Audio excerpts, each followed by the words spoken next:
Good morning student, myself Anita Gautam, Education Department from City Group of College. मैं आपको BLED second year का economic subject पढ़ाऊँगी।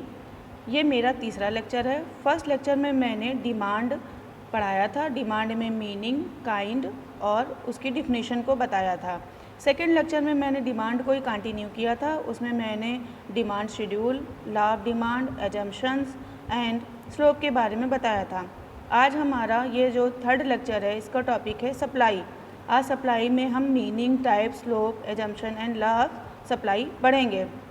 तो सबसे पहले हम देखेंगे कि सप्लाई क्या होती है। जो हमारा सप्लाई है, इसके पहले जो मैंने डिमांड पढ़ाया था यानी मांग, और ये जो आज पढ़ा रही पूर्ति, ये दोनों देखिए एक दूसरे के अपोजिट होते हैं। मांग में क्या होता है कि जब हमारी कीमत बढ़ती है तो मांग घट जाती है, जब कीमत घटती है तो मांग बढ़ जाती है, जबकि पूर्ति इसके अपोजिट होता है। इसमें क्या होता है कि कीमत के साथ साथ अगर कीमत बढ़ी तो पूर्ति भी बढ़ गई, कीमत घटी तो पूर्ति भी घट गई। पूर्ति क्या होता है, देखिए साधारण बोलचाल की भाषा में हम पूर्ति का अभिप्राय लगाएंगे कि स्टॉक, यानी कि जो भी स्टॉक है या उस वस्तु की उपलब्ध मात्रा से लगाया जा सकता है। जो भी हमें स्टॉक के रूप में वस्तुएं प्राप्त हैं या जो भी वस्तुएं हमें प्राप्त हैं वो हमारी पूर्ति कहलाती है। पूर्ति को देखिए हम इस तरह भी समझेंगे कि जैसे प्रायः हम ये शब्द प्रयोग करते हैं कि आजकल मिट्टी के तेल व बिजली पानी की आपूर्ति अच्छी है।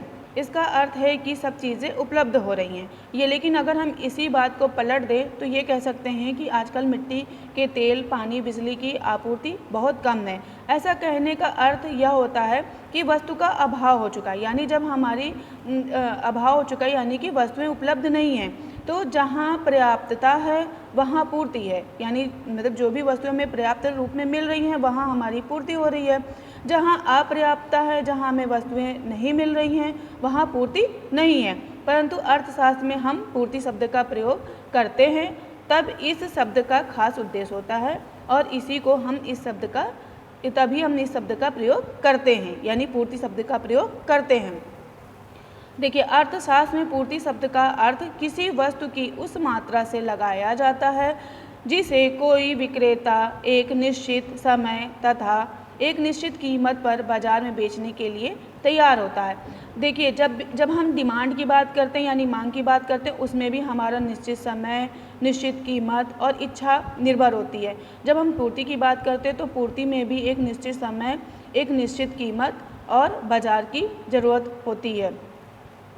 तो परिभाषा देखेंगे प्रोफेसर मेयर्स के अनुसार कि इन्होंने बताया है कि पूर्ति वह सारणी है जिसमें सबसे कम कीमत पर एक निश्चित समय में एक विशेष अवधि में, जैसे एक दिन, एक सप्ताह आदि, जबकि पूर्ति की शर्तें समान रहती हैं, बेचने के लिए प्रस्तुत की गई मात्राएं प्रदर्शित की जाती हैं। यह हमारी डिफिनेशन थी मेयर्स के अनुसार। यहाँ पूर्ति व स्टॉक के अंतर को स्पष्ट कर देना आवश्यक है। देखिए स्टॉक क्या होता है, जब हमारी मतलब वस्तुएं जो होती हैं वो अधिक से अधिक मात्रा में होती हैं तो वो हमारा स्टॉक हो जाता है, जिसे विक्रेता एक निश्चित समय और एक निश्चित मूल्य पर बेचने के लिए तैयार होता है। पूर्ति तालिका यानी सप्लाई शेड्यूल क्या होता है। डिमांड में भी हमने डिमांड शेड्यूल पढ़ा था। इसमें दो तरह के जो भी हमारा देखिए शेड्यूल होता है, उसमें जो भी मतलब हम तालिका या सारणी के रूप में पढ़ते हैं वही हमारा शेड्यूल कहलाता है। जैसे कोई भी चीज़ हमने स्ट्रक्चर तैयार किया, उस तालिका को या सारणी को ही हम शेड्यूल कहते हैं। तो इसमें हम ये पढ़ेंगे कि जैसे एक निश्चित समय पर किसी बाजार में विभिन्न कीमतों पर बेची जाने वाली वस्तुओं को यदि एक तालिका के रूप में व्यक्त किया जाता है, यानी एक सारणी के रूप में जब हम उसे व्यक्त करेंगे तो वो हमारा पूर्ति तालिका कहलाएगी। पूर्ति तालिका को देखिए दो भागों में बांटा गया, वहाँ पे भी मांग को दो भागों में बांटा गया था, व्यक्तिगत मांग तालिका और बाजार मांग तालिका। यहाँ पे भी उसी तरह से पूर्ति है जो कि मतलब अपोजिट है, लेकिन इसको भी जो तालिका है दो भागों में बांटा गया है, व्यक्तिगत पूर्ति तालिका और बाजार पूर्ति तालिका। तो हम सबसे पहले देखेंगे व्यक्तिगत पूर्ति तालिका। एक थोड़ा सा समझ लेते हैं। व्यक्तिगत पूर्ति तालिका में हम क्या करते हैं कि एक पर्टिकुलर व्यक्ति की बात करते हैं जो विभिन्न कीमतों पर किसी वस्तु को खरीदता है। लेकिन बाज़ार में क्या होता है कि हमारे जो व्यक्ति होते हैं वो अधिक हो जाते हैं, एक से अधिक व्यक्ति हो जाते हैं जो विभिन्न कीमतों पर वस्तुओं को खरीदते हैं। तो व्यक्तिगत पूर्व तालिका के बारे में हम पढ़ेंगे। व्यक्तिगत पूर्ति तालिका जो होती है, इंडिविजुअल सप्लाई शेड्यूल, वो होता है कि जब किसी निश्चित समय पर किसी बाजार में एक विक्रेता है, देखिए एक व्यक्ति की बात की जा रही है, के द्वारा किसी वस्तु को भिन्न भिन्न कीमतों में बेचा जाता है, तो उसे हम व्यक्तिगत पूर्ति तालिका कह सकते हैं। पूर्ति तालिका को अनुमानित कीमतों और मात्राओं के आधार पर बना सकते हैं। जो देखिए नीचे एक कल्पित तालिका है जिसके द्वारा हमने व्यक्त किया। जैसे कीमत जो है हमारी, देखिए रुपए में है, 1 रुपये, 2 रुपये, 3 रुपये, 4 रुपये, 5 रुपये, और बेची जाने वाली इकाई यानी जो मात्रा है वो भी है। तो देखिए जब हमारी कीमत 1 है तो जो मात्रा है यानी इकाई है वो भी 1 है। जब हमारी कीमत 2 रुपये हो रही है तो मात्रा बढ़ के 2 रुपये मात्रा बढ़ के 2 वस्तुएँ हो जा रही हैं। जब हमारी कीमत 3 हो रही है तो जो मात्रा भी 3 हो जा रही है। यानी कि जैसे जैसे हमारा मूल्य बढ़ रहा है वैसे वैसे जो हमारा सप्लाई है वो भी बढ़ रहा है, और जैसे जैसे हमारा मूल्य घट रहा है वैसे वैसे हमारी जो सप्लाई है वो भी घट रही है। तो यहाँ देखेंगे कि तालिका में देखने से ज्ञात होता है कि कीमत वृद्धि के साथ वस्तु कीमत बढ़ती है। इससे स्पष्ट है कि वस्तु की कीमत व पूर्ति में धनात्मक संबंध होता है, यानी एक बढ़ा तो दूसरा भी बढ़ा, एक घटा तो दूसरा भी घटा, इसीलिए इसको धनात्मक संबंध के रूप में हम पढ़ते हैं। इसका मुख्य कारण है कि कीमत के बढ़ने के साथ साथ लाभ के अधिक मिलने की संभावना से वस्तु की पूर्ति को बढ़ाया जाता है। अब हम पढ़ेंगे बाजार तालिका क्या होती है। बाजार पूर्ति की तालिका में देखेंगे कि जब एक बाजार में बहुत से अधिक विक्रेता यानी एक से अधिक लोगों की बात की जाती है तो विभिन्न कीमतों पर वस्तुओं को बेचने के लिए तैयार रहते हैं। यानी जो भी एक बाजार में बहुत से विक्रेता होते हैं जो विभिन्न कीमतों पर वस्तुओं को बेचने के लिए तैयार रहते हैं। यदि इन सब विक्रेताओं की पूर्ति को जोड़ दिया जाए, यानी जो एक व्यक्ति की पूर्ति है दूसरे की, तीसरे की, और सभी को मिला के जोड़ देते हैं तो वो हमारी बाजार पूर्ति तालिका बन जाती है। इसको देखिए चित्र के माध्यम से हम ऐसे समझेंगे। जो हमारी मूल्य प्रति इकाई है यानी जो रुपए है वो तो हमारा निश्चित है, लेकिन जो लोग हैं उन्होंने वो अलग अलग वस्तुएँ मतलब वस्तुएँ की मात्राएँ खरीद रहे हैं। जैसे इसमें x द्वारा पूर्ति हो गया है, y द्वारा पूर्ति है और z द्वारा पूर्ति है। तो जब हमारा 1 रुपये कीमत है तो जो x है देखिए वो 5 वस्तु की पूर्ति कर रहा है, y 4 और z 3। ऐसे ही जब 2 रुपये मूल्य हुआ तो x 8, y 6 और z जो है वो 8 की पूर्ति कर रहा है। जब 3 रुपये मूल्य हुआ तो इसी तरह से x द्वारा 15, y द्वारा 8 और z द्वारा 10। जब हमारा मूल्य 4 रुपये हो गया तो x द्वारा पूर्ति कितनी की गई 20, y द्वारा 10 और z द्वारा 15। और जब हमारा मूल्य 5 रुपये हो गया तो x द्वारा जो पूर्ति हुई वो 30, y द्वारा जो पूर्ति हुई वो 15 और z द्वारा जो पूर्ति हुई वो 25 हो गई। तो जब हम ऑल ओवर मिला के देखेंगे तो भी हमारा 1 रुपये पे तीनों को जोड़ देंगे, यानी x, y, z की जो भी पूर्ति है उसको लास्ट में बाजार की पूर्ति में हम उसको ऐड कर देंगे।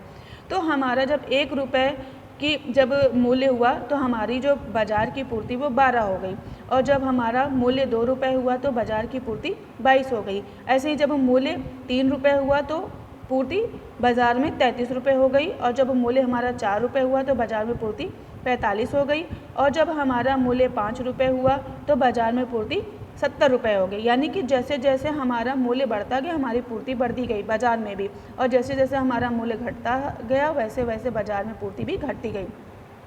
तो देखिए तालिका के अंतिम कॉलम में संपूर्ण बाजार की पूर्ति को दिखाया गया, यानी कि उसको जोड़ दिया गया। यह पूर्ति x, y, z द्वारा की जाने वाली पूर्ति का योग है। अब हम पढ़ेंगे कि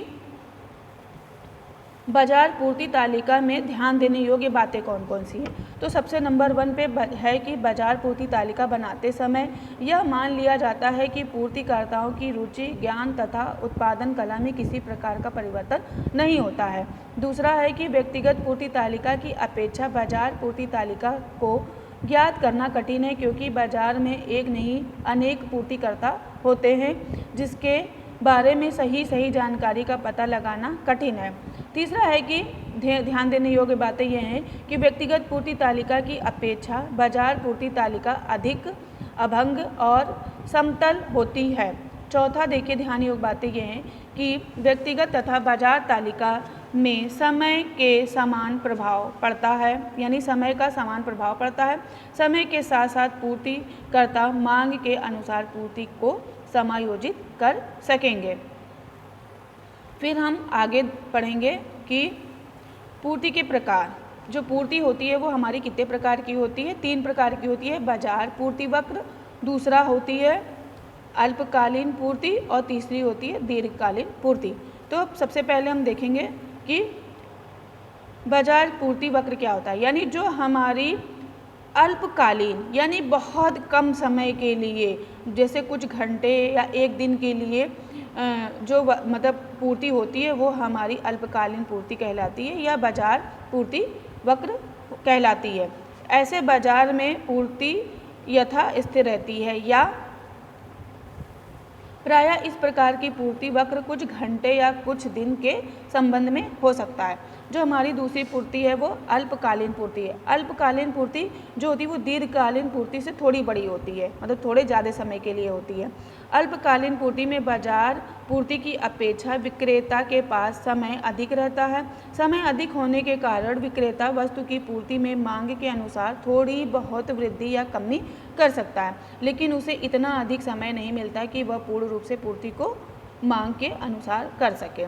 तीसरा हमारा है दीर्घकालीन पूर्ति। दीर्घकालीन पूर्ति मतलब अत्यधिक समय के लिए जो पूर्ति होती है वो हमारी दीर्घकालीन पूर्ति कहलाती है।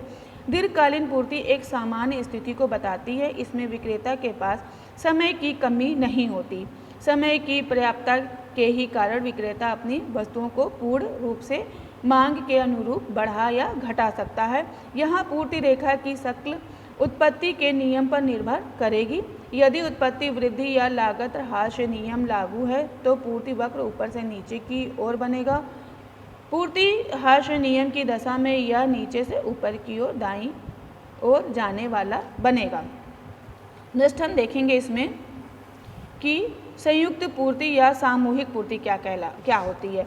संयुक्त पूर्ति जैसे जब एक से अधिक पूर्ति होती है, जैसे संयुक्त पूर्ति तथा सामूहिक पूर्ति में अंतर है। देखिए संयुक्त पूर्ति वह है जब किसी एक स्रोत से एक या दो से अधिक वस्तुएं प्राप्त होती हैं। जैसे हमें कोई एक ही वस्तु से एक या दो से अधिक वस्तुएं प्राप्त हुई तो वो हमारी संयुक्त पूर्ति कहलाती है। जैसे कि विनोला या कपास से जो है तेल तथा तेल से प्राप्त खली प्राप्त हो जाती है। और सामूहिक पूर्ति वह होती है जब वस्तुएं विशेष की पूर्ति में विभिन्न प्रतियोगी स्रोतों से की जाती है। मतलब एक से अधिक स्रोत जहाँ पे काम करते हैं वो हमारी जो है वो सामूहिक जो है पूर्ति कहलाती है। जैसे शक्ति की आपूर्ति, जब शक्ति की आपूर्ति होती है तो बिजली, कोयला तथा पानी से होती है, अतः शक्ति सामूहिक पूर्ति का उदाहरण है। पूर्ति का नियम जो है हमारे मांग के नियम के अपोजिट होता है। जैसे कि पहले भी मैंने बोला है कि जैसे मांग में क्या होता है, जब कीमत बढ़ती है तो मांग घट जाती है और जब कीमत घटती है तो मांग बढ़ जाती है। लेकिन पूर्ति के नियम में क्या होता है कि हमारी कीमत बढ़ी तो पूर्ति भी बढ़ गई और कीमत घटी तो पूर्ति भी घट गई। यानी यहाँ देखिए लिखा है कि पूर्ति का नियम मांग के नियम के विपरीत है। पूर्ति और कीमत का धनात्मक संबंध है, जबकि मांग व कीमत का ऋणात्मक संबंध होता है। जब किसी वस्तु की कीमत में वृद्धि होती है तब उस वस्तु की पूर्ति को बढ़ाया जाता है और कीमत में कमी होने पर उस वस्तु की पूर्ति को घटा दिया जाता है। इसको हम इस तरह से भी समझ सकते हैं संक्षेप में कि हम यह कह सकते हैं कि अन्य बातें समान रहने पर किसी वस्तु की पूर्ति के बढ़ने की प्रवृत्ति तब होती है जब उस वस्तु की कीमत में वृद्धि होती है और पूर्ति में कमी तब होती है जब उस वस्तु की कीमत में कमी आती है। ठीक है, यहाँ पे देखिए पूर्ति के जो नियम की परिभाषा है वो वाटसन के शब्दों में यह है कि पूर्ति का नियम बताता है कि अन्य बातों के समान रहने पर एक वस्तु की पूर्ति इसकी कीमत के बढ़ने से बढ़ती है और कीमत के घटने से घटती है। फिर हम इसको एक सारणी के रूप में भी देखेंगे कि कैसे जो है हमारी पूर्ति जो है वो होती है। तो देखिए जब हम पूर्ति नियम की व्याख्या एक काल्पनिक तालिका द्वारा करते हैं तो देखिए इसमें क्या है, एक में हमने जो है कीमत ले रखी है और दूसरे में पूर्ति की मात्रा। तो इसमें भी देखिए हम वही तालिका के द्वारा दर्शा रहे हैं कि जब हमारी कीमत कम है यानी 1 है तो पूर्ति 10 है, और जैसे जैसे हमारी कीमत बढ़ती गई 5 तो हमारी पूर्ति भी बढ़कर 30 हो गई। यानी जब कीमत 1 है तो पूर्ति की मात्रा 10, 2 पे 15 और 3 कीमत हुई तो 20, 4 कीमत हुई तो 25 और जब हमारी कीमत 5 हुई तो 30। यानी कि देखिए स्पष्ट लिखा है कि तालिका से स्पष्ट है कि ज्यों ज्यों वस्तु की कीमत में वृद्धि होती है त्यों त्यों विक्रेता द्वारा वस्तु की पूर्ति को बढ़ाया जाता है। सबसे कम पूर्ति यानी देखिएगा सबसे कम यानी जब 1 रुपये है तो हमारी जो मात्रा है इकाई वो 10 है, तथा सबसे अधिक पूर्ति यानी जब 5 रुपये है तो जो इकाई की मात्रा है वो 30 हो गई। इस व्याख्या को हम चित्र की सहायता से स्पष्ट कर सकते हैं। नेक्स्ट देखिए इसका डायग्राम देखेंगे कि कैसे इसका डायग्राम बनता है। तो ये देखिएगा जो हमने कीमत ली है वो जो है वर्टिकल लाइन पे ली है और जो हमने वस्तु की मात्रा ली है वो हमने हॉरिजेंटल लाइन पे ली है। तो इसमें देखेंगे चित्र में कि एक्स एक्सेस पर वस्तुओं की मात्रा तथा वाई एक्सेस पर की वस्तु की कीमत है। ठीक है, तालिका के आंकड़ों की सहायता से चित्र में देखते जाएगा एस एस यानी जो एस एस लाइन जो है जिस पे देखिए A B C D E तक दे रखा है वो जो है हमारी पूर्ति को प्राप्त किया गया है। चित्र से स्पष्ट है कि कीमत के बढ़ने के साथ साथ पूर्ति रेखा पहले कितना ए बिंदु से बी पर फिर सी पर फिर डी पर फिर ई बिंदु की ओर बढ़ती है। अतः पूर्ति वक्र कीमत और पूर्ति के बीच सीधे संबंध को प्रदर्शित करता है और इसके विपरीत भी सही सिद्ध होता है। अर्थात कीमत के गिरने जब मतलब कीमत गिर रहा है तो साथ साथ एस एस पूर्ति वक्र ई से क्या होगा नीचे की ओर आएगा। ई बिंदु से देखिए डी पर फिर सी पर फिर बी पर फिर ए बिंदु की ओर सिमटता है। कीमत के गिरने पर एक बिंदु ऐसा भी आता है जहां पूर्ति शून्य होती है, यानी जब ए से और नीचे आ जाएगा ओ पे तो क्या हो जाएगा कि जो हमारी पूर्ति है वो पूर्ति हमारी शून्य हो जाएगी। ऐसी दशा में पूर्ति वक्र मूल बिंदु ओ पर आकर रुक जाएगी। नेक्स्ट हम देखेंगे एजम्पशंस यानी कि पूर्ति के नियम की मान्यताएं क्या हैं। पूर्ति के नियम की मान्यताएं और मांग की नियम की मान्यताएं दोनों ही सेम होती हैं। तो इसमें हम पढ़ेंगे कि पहला क्या है, संबंधित वस्तु की कीमतों में कोई परिवर्तन नहीं होना चाहिए। दूसरा, पूर्ति के साधनों की कीमत स्थिर होनी चाहिए। उत्पादन की तकनीकी में कोई सुधार नहीं होना चाहिए। क्रेताओं व विक्रेताओं की आय अपरिवर्तित है। ठीक है, यानी कि क्रेता और विक्रेता की आय में परिवर्तन नहीं होना चाहिए। उत्पादक का उद्देश्य अधिकतम लाभ कमाना तथा इस उद्देश्य में कोई परिवर्तन नहीं होना चाहिए। नेक्स्ट हमारा है कि क्रेता और विक्रेता की रुचि व पसंदगी पहले जैसी तथा लास्ट है कि उत्पादकों की भविष्य के संबंध में आशंकाओं में कोई अंतर नहीं आना चाहिए। फिर हम स्लोप देखेंगे। स्लोप क्या होता है यानी ढलान कर्व के बारे में पढ़ेंगे। लास्ट टॉपिक है हमारा कर्व। तो कर्व जो होता है कि इसका कर्व कैसे होता है, ऊपर से नीचे से ऊपर की ओर जाता है, यानी धनात्मक होता है तो ये बढ़ेगा यानी नीचे से ऊपर की ओर जाएगा। यानी कि पूर्ति वक्र धनात्मक होता है इसलिए यह नीचे से ऊपर की ओर जाता है। नियम के लागू होने के प्रमुख कारण देखिए ये निम्न है कि ऊंची कीमत अधिक पूर्ति। जब हमारी कीमत अधिक होगी तो पूर्ति अधिक हो जाती है, जिसकी वजह से ही जो हमारा जो ढलान होता है स्लोप होता है वो क्या होता है नीचे से ऊपर की ओर चला जाता है। यानी कि ऊंची कीमत पर अधिक पूर्ति का कारण यह है कि कीमतों के बढ़ने से लाभ बढ़ते हैं, इसलिए पूर्तिकर्ता ऊंची कीमतों से अधिक लाभ बटोरने के लिए पूर्ति बढ़ा देते हैं। दूसरा क्या है, नीची कीमत कम पूर्ति। जब हमारी कीमत कम हो जाएगी तो पूर्ति भी कम हो जाएगी, तो ढलान मतलब जो है वैसे ही नीचे से ऊपर की ओर होगा लेकिन वो सेम ही होगा। तो नीचे कीमतों से उत्पादकों के लाभ कम हो जाते हैं, कभी कभी उन्हें हानि भी होती है, अतः कीमत के घटने पर पूर्ति को घटा दिया जाता है। नेक्स्ट हम देखेंगे कि पूर्ति में विस्तार या संकुचन। ठीक, पूर्ति में विस्तार या संकुचन केवल कीमत में परिवर्तन के कारण होते हैं। जब किसी वस्तु की कीमत में वृद्धि होती है तो उस वस्तु की पूर्ति में भी समानतया वृद्धि होती है और कीमत में कमी के कारण वस्तु की पूर्ति कम हो जाती है। इस बात को हम पूर्ति की तालिका में देख चुके हैं। ठीक है, जब हमने पूर्ति तालिका दिखाई थी यानी कि पूर्ति लॉ ऑफ सप्लाई में। ठीक है, और अब जब हमने व्यक्तिगत पूर्ति पढ़ी थी तब भी मतलब हमने तालिका देखा था। फिर भी यहाँ इतना स्पष्ट कर देना पर्याप्त है कि जब पूर्ति वक्र को नीचे से ऊपर दाईं ओर बढ़ता देखते हैं तो वह पूर्ति के विस्तार को प्रकट करता है। इसके विपरीत जब उसी वक्र को ऊपर से नीचे बाईं ओर गिरता हुआ देखते हैं तो वह पूर्ति के संकुचन को बताता है। इस प्रकार से पूर्ति का विस्तार तथा संकुचन केवल एक ही पूर्ति रेखा पर होते हैं। जैसे कि देखिए चित्र में दिखा रखा है, ऐसे ही हम चित्र के माध्यम से पढ़ेंगे। एक्स यानी जो वर्टिकल लाइन है उस पर कीमत दे रखा है और जो हॉरिजेंटल लाइन है उस पर वस्तु की मात्रा दे रखा है। तो चित्र में एक एक्सेस पर वस्तु की मात्रा तथा वाई एक्सेस पर वस्तु की कीमत दी गई है। एस एस पूर्ति वक्र है। देखिए एस एस और पूर्ति वक्र देखा। जब वस्तु की कीमत, ध्यान देते रहिएगा चित्र में, जब वस्तु की कीमत ओ पी है तब वस्तु की पूर्ति क्या है, ओ एन है। कीमत के ओ पी से ओ आर हो जाने पर, यानी कि देखिएगा ओ पी से क्या हो जा रहा है, ओ आर हो जा रहा है, तो पूर्तिकर्ता जो है बिंदु ए से बिंदु बी की ओर सरक जाता है तथा वस्तु की पूर्ति का विस्तार ओ एन से ओ क्यू के रूप में हो जाता है। दिख रहा है, ओ एन से ओ क्यू के रूप में हो जा रहा है।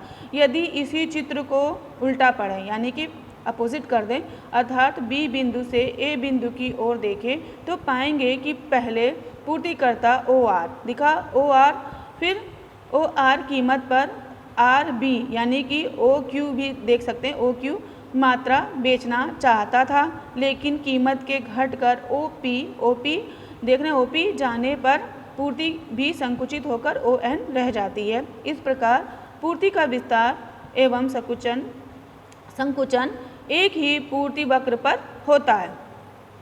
नेक्स्ट हम देखेंगे पूर्ति को प्रभावित करने वाले तत्व। जो पूर्ति को प्रभावित करने वाले तत्व होते हैं वही हमारे मांग को भी प्रभावित करने वाले तत्व होते हैं। तो मांग में भी हमने प्रभावित करने वाले तत्व बताया था, यहाँ पूर्ति में प्रभावित करने वाले तत्व देख लिए। पहला है वस्तु की कीमत।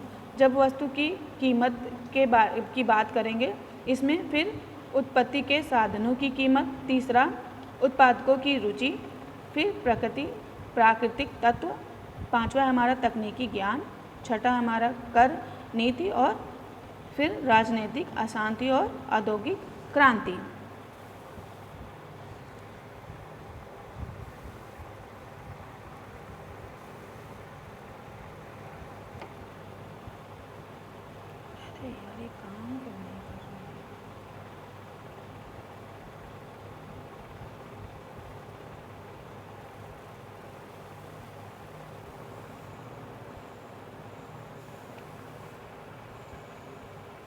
ठीक है, इसमें देखेंगे वस्तु की कीमत की बात कर रहे थे तो वस्तु की कीमत पर वस्तु की पूर्ति पर अधिक प्रभाव पड़ता है। जब किसी वस्तु की कीमत में कमी होती है तो उस वस्तु की पूर्ति घट जाती है, लेकिन कीमत में वृद्धि होने के कारण वस्तु की पूर्ति बढ़ जाती है। दूसरा हमारा है उत्पत्ति के साधन की कीमत। उत्पत्ति के साधन की कीमत में हम देखेंगे कि जब कभी उत्पत्ति के साधन का पारिश्रमिक ऊंचा होता है, यानी जो मेहनत होती है वो ऊंचा होती है, तो वस्तु के उत्पादन लागत बढ़ जाती है। परिणाम स्वरूप वस्तु की पूर्ति को घटा दिया जाता है। इसके विपरीत उत्पादन लागत घट जाने पर वस्तु की जो पूर्ति है वो बढ़ जाती है। तीसरा हमारा है उत्पादकों की रुचि। उत्पादकों की रुचि में हम देखेंगे कि कभी कभी वस्तु की पूर्ति पर उत्पादकों की रुचि का भी प्रभाव पड़ता है। भले ही यह प्रभाव उतना महत्वपूर्ण नहीं है, फिर भी एक उत्पादक किसी एक वस्तु के स्थान पर दूसरी वस्तु के उत्पादन को बढ़ा देता है, जिसके कारण पहली वस्तु की पूर्ति कम और दूसरी वस्तु की पूर्ति बढ़ जाती है। तीसरा है कि प्राकृतिक तत्व। प्राकृतिक तत्व में है कि जिन वस्तुओं के उत्पादन में व्यक्ति की अपेक्षा प्रकृति का हाथ अधिक होता है, उन वस्तुओं की पूर्ति प्राकृतिक तत्वों पर निर्भर करती है। यदि प्राकृतिक तत्व पक्ष में है तो वस्तु की पूर्ति बढ़ेगी, अन्यथा नहीं। ठीक है। तीसरा है तकनीकी ज्ञान। तकनीकी ज्ञान में देखेंगे कि पूर्ति पर तकनीकी ज्ञान, अन्वेषण तथा कुशलता आदि बातों का महत्वपूर्ण प्रभाव पड़ता है। उत्पादन के क्षेत्र में कुछ ऐसी महत्वपूर्ण बातें हैं कारण वस्तु के उत्पादन तथा पूर्ति में घटौती और बढ़ोतरी होती है। फिर है हमारा कर नीति। कर नीति में देखेंगे कि